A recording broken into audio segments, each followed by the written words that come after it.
종전이라고 암시가 되는 거죠. 사실상 거의 종전이랑 마찬가지예요. 푸틴이 젤렌스키 회동을 무조건 반대했어요. 만날 수는 있는데 어떤 조건을 만족해야 된다. 초월할 만한 조치가 있어야 돼요. 러시아 입장에서는 지금 느긋하게 전투를 하고 있는 거죠. 지금 굉장히 떠돌고 있는 말이 있습니다. 러시아 언론에서는 카드라로 들고 있어요.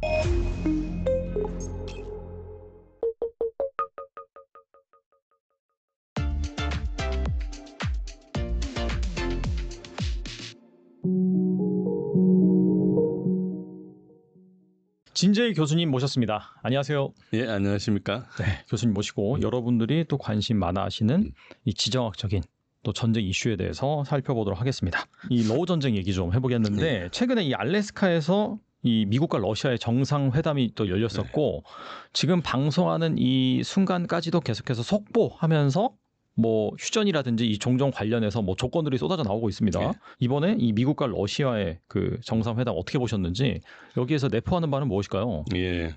우선 이제 설명을 조금 예를 돕기 위해서 약간 설명을 추가하면은 휴전과 종전의 차이가 있습니다. 네. 우리가 뭐 휴전, 종전 잘 알지만 종전은 이제 평화협정을 통해서 끝나는 것이고요. 휴전은 잠시 멈추는 겁니다. 우리는 뭐 70몇 년간 멈췄지만 휴전 상태고요. 그렇죠. 아직 네. 평화협정을 맺지 않기 때문에 전쟁이 끝난 게 아닙니다. 그것은 북한도 우리를 통일하려 했었고 우리도 통일하려 했기 때문에 분단된 상태라도 나중에 통일을 못 받기 때문에 그런 거거든요. 그래서 휴전이 된 거고.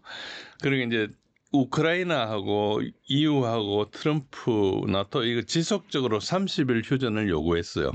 그런데 푸틴은 계속 거부를 했죠. 그 이유가 뭔가 하니까 30일 휴전을 하면은 지금 전쟁에서 불리한 우크라이나가 그 사이에 인원 장비 물자를 보충한다. 나토가 갖다 줄 거다.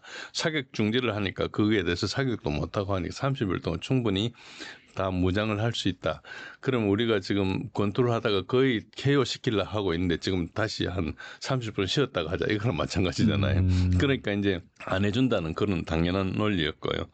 그러니까 전황이 이제 유리한 러시아 입장에서는 이제 절대로 나중에 보강된 우크라이나군과 다시 싸워야 되니까 할 수 없는 거죠. 그리고 두 번째는 신뢰성의 문제가 있습니다. 우크라이나하고 민스크 1, 민스크 2 협정도 맺고 2022년 4월 달에 이스탄불에서 이스탄불 커뮤니케라는 것도 만들었는데 나중에 보리스 존슨이어서 방해하고 다시 전쟁을 했지 않습니까? 그러니까 우크라이나하고 뭘 하거나 서방과 뭘 하면은 약속을 지키지 않으니까 종이 쪼가리에 불과하다는 거예요. 그래서 그전에도 3일 휴전하기도 하고 뭐 이렇게 하루 이전하기도 하고 근데 그 사이에 사격을 우크라이나가 계속 했거든요. 네.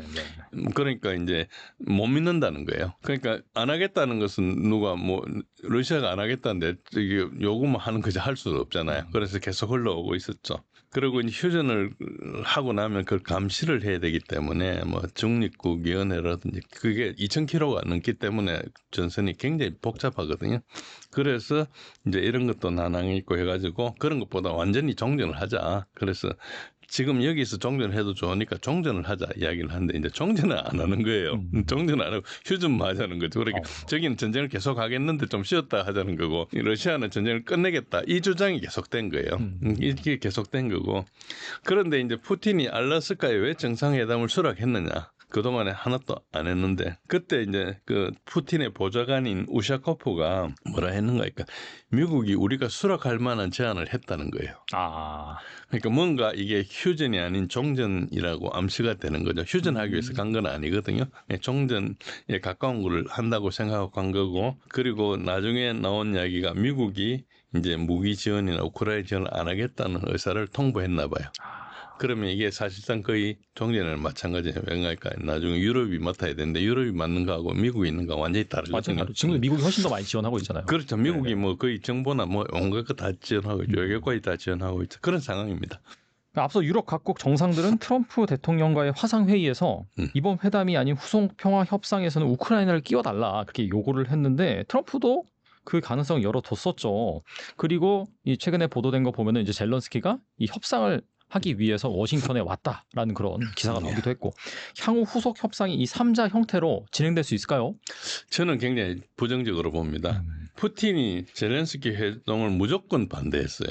그게 이제 그러니까 푸틴이 바뀌어야 되겠죠. 네. 이때까지 어떻게 했는가 하니까 젤렌스키가 만날 수 있는데 어떤 조건을 만족해야 된다. 그래서 젤렌스키가 여러 차례 지금 우크라이나하고 미국, 러시아하고 따로 이제 세 차례 만났는데 대부분 만나가 30분 하다가 끝났어요. 그냥 서로 주고받고 서로 간에 뭐 전혀 물러나지 않으니까. 그래서 이제 끝나버리고 뭐 그냥 포로나 교환하고 시체나 교환하고 그런 것만 했거든요. 그런데 젤렌스키 요구는 뭔가 하니까 1991년 영토를 완전히 복원해야 된다. 크림이건 지금 하고 이런 거 다 복원하고 러시아가 우크라이나한테 전쟁 배상금을 지급해야 된다는 거예요. 그러니까 자기가 성전국이에요. 승전국 입장에서 제안하는 거네요. 예, 진짜. 그런 거예요. 그러니까 이제 말이 안 되는 거죠. 그렇죠. 그래서 네. 그리고 두 번째는 젤렌스키가 지금 임기를 넘긴 대통령이거든요. 임기를 넘긴 대통령은 어떤 문제가 있는 거 하니까 이 사람이 무자격한데 나중에 서명을 해놓으면 후임이 와가지고 앞에 그 사람 무자격한 거니까 협상했던 게 무효가 될 수도 있네요. 무효가 네. 되는 거죠. 다시 해야 될 수도 예. 있고. 그래서 뭐 이야기는 할 수 있는데 서명은 못한다. 아. 그런데 이게 또 어떻게 되는 거니까 젤렌스키가 작년 5월 달에 임기를 넘겼는데 국회에서 지금 전쟁 중이니까 비상계엄을 통해서 그냥 임기를 연장한 거예요. 그러니까 법률로 통과했죠. 그렇죠. 법적으로 문제가 없네요. 네. 아니 그런데 우크라이나 헌법에는 그걸 못하게 돼 있거든요. 아 그래요? 예, 헌법을 법률로 뒤집은 거예요. 그러니까 이게 엉망이니까 푸틴은 자기가 법률가니까 딱 보면 알잖아요. 이거 말도 안 되는 짓을 하고 이게 그냥 그 동네 깡패들 하듯이 나라를 운영하는 거죠. 그러니까 그 전쟁이라도 선거하는 게 무슨 상관이 있어요. 뭐 러시아가 선거하는데 폭파하는 것도 아니고 선거를 하면 되는데 그러니까 이제 자기가 선거하면 떨어지니까 선거를 안 하는 거죠. 그러니까 이게 젤렌스키는 자기 정권하고 모든 게 달려 있는 거예요. 여기서. 그래서 양보를 못 하는 거죠. 그래서 뭐 어차피 나라가 어떻게든 자기가 죽을 판이니까 그래서 이제 안 하는 그런 거라 보고 그렇게 되죠. 그래서 이제 젤렌스키가 푸틴을 만나고자 하는 이유도 거기서 뭘 얻기 위해서가 아니고 자기의 그 정당성이나 자기가 푸틴보다 더 저거 하다는 것을 이제 소위 말해서 카메라 앞에 나타내기 위한 글로 정도밖에 보지 않는 거예요. 왜냐하면 가져오는 안이 없으니까 안 자체가 들을만 하면은 알래스카까지 가잖아요. 그러니까 이제 그런 게 하니까 이제 그래서 푸틴과 뭐 트럼프와 젤렌스키 회동이 이루어지려면은 그냥 부탁으로는 안 되고 초월할 만한 조치가 있어야 돼요. 대표적으로 서명을 하는 그런 회동이 되면은 네, 젤렌스키가 온다면 그건 젤렌스키는 아무 도장이 소용이 없으니까 미국이 보증해주면은 가는 거죠. 예를 들어서 내가 신용이 없어도 누가 보증을 써주면 대출을 받듯이 그렇죠. 네. 그런 식으로 하는 거죠. 그러니까 젤렌스키는 전혀 쓸모가 없는 거예요. 우크라이나 국민의 대표자도 아니에요. 사실 자기네들끼리 하고 있는데 계엄이고 하니까 누가 안 따지니까 있는 거지. 그런 상황이 있고 토의의 대상도 안 되고 그러니까 평화안을 안 내놓고 계속 91년도 하고 배상금 내라 그러니까 그렇고 푸틴을 전쟁 범죄자라고만 이야기하고 있어요. 그리고 이제 자체적으로는 토론 대표자나 대표자의 자격이 없기 때문에 아까 말씀드린 대로 타국의 보증이 필요한 상태고 지금은 젤렌스키는 무가치한 상태로 보는 거예요. 거기 보는 의견에 대해서 트럼프가 아니라고 그러면 끼울 수 있잖아요. 트럼프가 공감을 하기 때문에 이렇게 하고 있거든요. 2월 달에도 트럼프가 젤렌스키는 독재자라 그랬어요. 독재자라는 뜻은 민주적인 정부에서 민주적인 선거로 당선된 사람이 아니라는 뜻이에요. 그러니까 임기를 넘기고 자기 권력을 가지고 있으니까. 우리가 알고 있었던 이제 민주주의 국가인 우크라이나를 독재 국가인 러시아가 치다 이 내러티브가 다 거짓말인 거죠. 젤렌스키가 독재자니까. 그리고 자격도 없는 사람 대통령 하면서 다니면서 연극만 하는 거니까 이렇게 이제 보는 거죠. 그렇다면은 이 워싱턴에 젤런스키가 온 거는 뭐 소위 말하는 그냥 액션일 가능성이 있다. 전혀 뭐 우크라이나한테 유리하게 협상이 진행될 가능성 없다 이렇게 봐야 되나요? 지금은 이제 어쨌든 푸틴하고 트럼프 간의 어떤 잠재적인 상태의 계약 조건을 이야기한 상태니까 이걸 이제 어차피 트럼프는 나는 손 떼겠다. 이 외경이니까 영토를 내준다거나 세부 조건으로 가면 우크라이나가 끼어들어야 될 상황이잖아요. 그러니까 이제 그걸 들어주고 이야기를 해주고 이제 하는 거고 이 사람들은 EU나 젤렌스키는 와가지고 미국을 설득해서 계속 전쟁을 하자고 이야기를 할 거예요. 그래서 이제 트럼프가 노 하면은 이제 그러면은 EU하고 우크라이나가 러시아하고 전쟁을 하거나 아니면은 협상으로 종전을 하거나 둘 중에 하나 선택을 해야 되죠. 그래서 오늘 현지 시간으로 오늘이죠. 우리 시간으로는 내일 새벽쯤 될 건데 워싱턴에 가서 뭔가 이루어지면은 지금 둘 중에 하나 전쟁을 계속할 것인지 협상을 할 것인지의 결판이 분명히 나겠죠. 제가 볼 때는 그냥 전쟁을 아직까지는 계속할 것 같아요. 왜냐하면 준비가 안 돼 있거든요.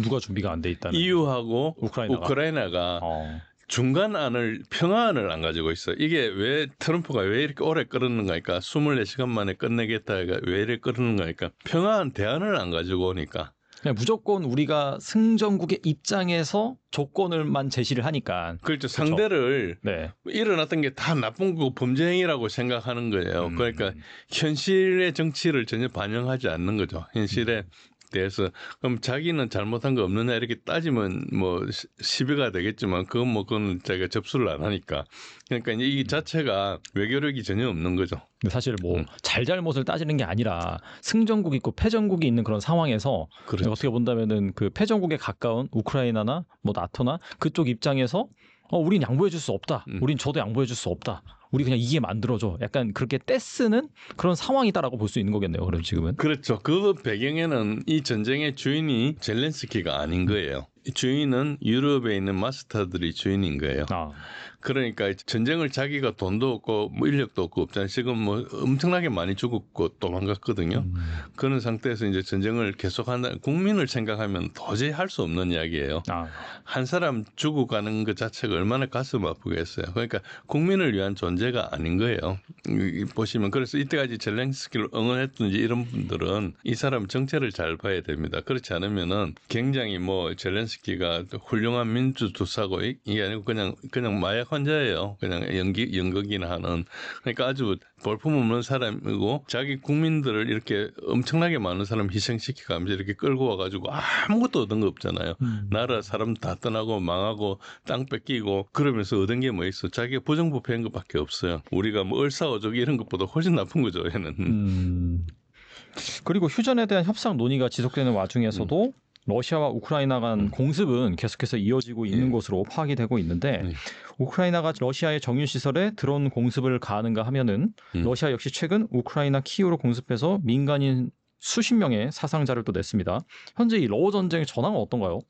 예, 우크라이나가 그 전쟁을 하는 것은 드론으로 거의 어째 보면 더티워라 그럴까요? 뭐 이렇게 뭐 지금 전쟁하니까 뭐 표적으로 상대를 때릴 수는 있는데 약간 전방에서 정식으로 싸워가지고는 계속 밀리고 있어요. 그러니까 다른 게임이 안 되니까요. 예, 다른 걸 하고 있는 거죠. 네네. 그런 상황이고 지금 이제 쭉 보시면은. 빠르게 설명드리겠습니다. 일단 우크라이나군 인원 손실은 어제 날짜로 131만 9천 명, 내일 되면 132만 명이 될 겁니다. 근데 이 그래프를 잘 보시면 왼쪽에 보시면은 미세하게 끝에 지금 최근에 좀 올라가고 있어요. 한 10% 정도 최근에 증가했어요. 물론 썸머 오펜시브로 해서 여름 공세를 좀 한 것도 있지만은 지금 전선의 그 도네츠크에서 상당히 돌파가 되고 있거든요. 그래서 그 손실이 좀 증가하고 있고 우크라이나의 인원 부족 문제가 굉장히 심각하고 있습니다. 그래서 70세까지 징병을 하고 있어요. 제가 이제 우크라이나 가면 군대 가야 되는 거예요. 70세가 안 됐거든요. 최근에 60세 이상, 그 전까지 60세까지 군대 끌고 가다가 60세 이상 됐어요. 벌써 1년 전에 우크라이나 병사들의 평균 연령이 47세였어요. 그러니까 뭐 그 20세짜리하고 47세하고 전쟁을 하니까 전쟁이 되겠습니까? 어쨌든 그렇죠. 그리고 제가 이제 그전에도 한 말씀드린 적이 있지만 2차 대전 때 독일의 인원 누계를 보시면 갑자기 끝에 가면 확 늘거든요. 지금 우크라이나군의 인원 손실 누계도 이게 거의 비슷합니다. 여기 빨간 표시에는 요만큼 지금 대략 간격이 있는데 제가 이걸 재보니까 한 11월 달 되면 여기 차겠더라고요. 그래서 11월 되면은 병력이 없어서 항복하겠구나 이런 이제 짐작을 했어요. 뭐 대단한 과학이 있는 게 아니고 그냥 그래프를 비교해서. 그래서 뭐 계속 수혜를 하면 2026년, 27년도 전쟁이 가능하겠지만 현실적으로 불가능하다. 그러니까 이렇게 많이 손실이 일어나면 불가능하다고. 이 손실보다 훨씬 많다고 사람들이 추정하고 있어요. 그래서 우크라이나는 지금 전쟁할 수 없는 상태, 억지로 전쟁을 하고 있는 거라 이렇게 보시면 됩니다. 그렇고 이제 러우 전중에 지금 전반적으로 다 뚫리고 있는데 특히 도네츠크가 지금 그 관심사입니다. 굉장히 많이 뚫리고 있는데 요 그래프를 보시면은 이 그래프가 이제 포크롭스크 그리고 콘스탄티노프가 크라마토스크, 슬로비안스크를 요게 제가 동그라미로 그려놨습니다. 포크롭스크가 파란색이고 콘스탄티노프가 보라색이고 그 다음에 크라마토스크가 초록색, 그 다음에 슬로비안스크인데 이게 지금 포크롭스크와 콘스탄티노프스크 사이에 러시아군이 쭉 돌파를 해버렸어요. 아. 그러다 보니까 양쪽이 포위망 비슷하게 생겼는데 이제 네. 더 급한 게 남쪽에 있는 포크롭스크가 이제 거의 해가지고 지금 도망갈 길이 파란 화살표 있는 E50이라는 고속도로 여기에 하나 남아 있어요. 이렇게 남아 있기 때문에 이게 조금 있으면은 굉장히 철수도 지금 이 정도면 거의 철수가 불가능하거든요. 왜냐하면 철수하려는 그쪽으로 화력이 때릴 수 있기 때문에 그래서 여기 피해가 좀 많을 거로 생각합니다. 이제 그 우크라이나에서는 병력을 여단을 한 개를 더 배치를 했는데 이게 그렇게 배치가 10,000명 정도 된답니다. 그런데 실제로 포위한 러시아군은 한 10만 명쯤 되나 봐요. 그리고 이 10,000명도 어디서 데리고 왔는가 하니까 콘스탄티노프에서 데리고 온 거예요. 옆에 조금 넓은 데서 데리고 온 거예요. 그러니까 이게 문제가 뭔가 이게 요 자세히 보시면 보라색, 초록색, 빨간색 요 도시가 한 길로 쭉 연결돼 있습니다. 이것을 삼각점이라 그러는데 여기 하나가 돌파되면 쭈루루루 연달아 돌파될 가능성이 되게 크고 그러면 이 오른쪽에 있는 시베르스크하고 좀 붙거든요. 여기가 다 포위 직전이 됩니다. 그래서 포크롭스크가 무너지고 나면 급하게 이제 그다음 콘스탄티노프를 이제 포위를 할 수 있거든요. 그럼 이게 굉장히 의외로 몇 주 안에 쫙 무너질 가능성이 있어요. 그러니까 이게 무너지면 그 다음부터는 이제 상당히 이제 방어선이 있기 때문에 어렵긴 한데 제 생각에는 러시아가 뭐 우크라이나 서부까지 진출하고 그러진 않을 거고요. 돈바스 정도는 이렇게 하고 말지 않을까 생각을 합니다. 요 슬로비안스크는 알다시피 빨간 원인데 여기는 돈바스 전쟁의 시발점이었습니다. 여기에 2014년도에 최초의 포격을 함으로써 돈바스 내전이 발생했거든요. 그러니까 러시아 입장에서는 이걸 탈환하는 게 약간 어떤 의미가 있습니다. 어떤 사기나 어떤 여러 가지 역사적으로 이제 이걸 탈환했으니까 이제 한 전쟁이 끝났구나 이런 게 있기 때문에 아마 이걸 탈환하면 그만두지 않을까. 그래서 지금 떠도는 요구 조건도 돈바스만 반항하면은 나머지는 여기서 전선을 해서 동결하겠다 이런 이야기가 나오고 있거든요. 사실인지 확인은 안 됩니다. 네네. 그리고 지금 그 포크롭스크를 옆에 조금 상세 전도입니다. 여기 보시면은 굉장히 많이 들어와 있고 러시아군이 굉장히 포위하고 있다 이렇게 보시면 되고요. 그리고 그 바로 옆에 콘스탄티노프카 그리고 그 북쪽에 쿠피안스크 이 지도를 잘 보시면 전선 모양이 되게 꼬불꼬불하죠. 어떻게 하는가 평평한 전선이 있으면 이제 침투를 해가지고 침투가 성공하면 이제 전과 확대를 해가 확장을 쭉 해가지고 우리가 핀스라 그래요. 집게 작전을 쭉 해가지고 이렇게 쌉니다. 그러면 삼면이 이렇게 쌓이지 않습니까? 그러면 이렇게 가마솥이라 그래요. 네. 사면을 싸지는 않아요. 사면을 싸면은 안에 사람이 굶어 죽든지 이렇게 해야 되는데 그러면 극단적으로 제한을 하니까 이제 러시아군한테도 피해가 되니까 갈 길을 열어주고 이제 공격을 하면은 이제 물러나는 식으로 이렇게 합니다. 그래서 그런 식으로 하기 때문에 모양이 동글동글한 게 되게 많으면은 지금 포위 현상이 굉장히 많이 일어나는 걸로 볼 수 있죠. 선이 이렇게 밋밋한 거하고 굉장히 다르죠. 그래서 군데군데 계속 이렇게 요 가마솥 부분적으로 가마솥이 되게 많죠. 이거는 곧 여기가 함락되고 우크라이나를 탈출하거나 포로로 잡히거나 이럴 걸로 보시면 됩니다. 전선을 그렇게 보시면 그렇고요. 그리고 이제 그 밑에 수미 지역은 쿠르스크를 침공한 다음에 거기서 이제 완충지대를 형성하기 위해서 내려왔어요. 내려오고 있는 요 부분도 도심에서 한 20km 정도 떨어져 있는 정도고 오른쪽에 카르키프 지역에서도 카르키프 지역은 여기 그 파라논이 카르키프라는 도시입니다. 카르키프가 이제 우크라이나의 제2도시거든요. 이제 여기서도 공격을 하고 있고요. 화살표 방향으로 러시아군이 점령을 해가지고 완충지대를 형성하려고 하고 있습니다. 그런 식으로 이제 돼 있고 밑에 이제 그 밑에 카르키프도 볼찬스크도 오랫동안 방선 홀드하고 있다가 조금씩 이렇게 접근을 하고 있고 한 20km 정도, 15km, 20km 정도 되면 화력 통제를 할 수 있거든요. 드론이나 야포로 때릴 수가 있습니다. 그러면 그 안 도시에 있는 것들은 굉장히 취약해지는 거죠. 오른쪽에 있는 것은 루안스크 전선인데 동그라미 크기가 큰 데가 전쟁이 좀 전투가 활발한 지역이고 그렇지 않는 데는 조금 이제 좀 그 정적인 지역으로 표시하고 있고요. 그 밑에 이제 도네츠크 남부 지역 지금까지 있는 거와 달리 드네프로주를 최근에 돌파를 했거든요. 그 오른쪽에 보시면 드네프로주를 돌파해가지고 좀 새로운 주로 이제 들어간 상태도 있고요. 루안스크 도네츠크 전반적으로 모든 전선에서 굉장히 활발하게 전투가 일어나고 있다. 대부분 지금 우크라이나가 몰리고 있다고 보시면 됩니다. 동그라미 크기만큼 이제 전쟁이 좀 크게 일어나는 거고요. 그 다음에 이제 그 밑에 아까 삼각 도시를 끌고 나면 여기 시베르스크를 만나는데 그걸 제가 하나 그렸고 그 외에 자포로지아 헤르손은 그냥 뭐 거의 그 소강 상태입니다. 처음에 조금 많이 최근에 한번 움직였다가 그게 이제 조공이라 해가지고 주공을 하기 위해서 이제 방어선을 좀 땡긴 그런 정도지 뭐 크게 그렇지는 않고 여기 헤르손은 이제 이 강을 두고 조금 교전을 좀 하고 있고요. 그런 상태고 도네츠 남부는 아까처럼 이제 포크로프스크를 막다 보니까 남쪽으로 풍선 효과로 이제 러시아가 좀 많이 밀고 나간 게 좀 있고요. 그렇습니다. 우크라이나 군 내부에서는 요거는 일주일 전 이야기인데요.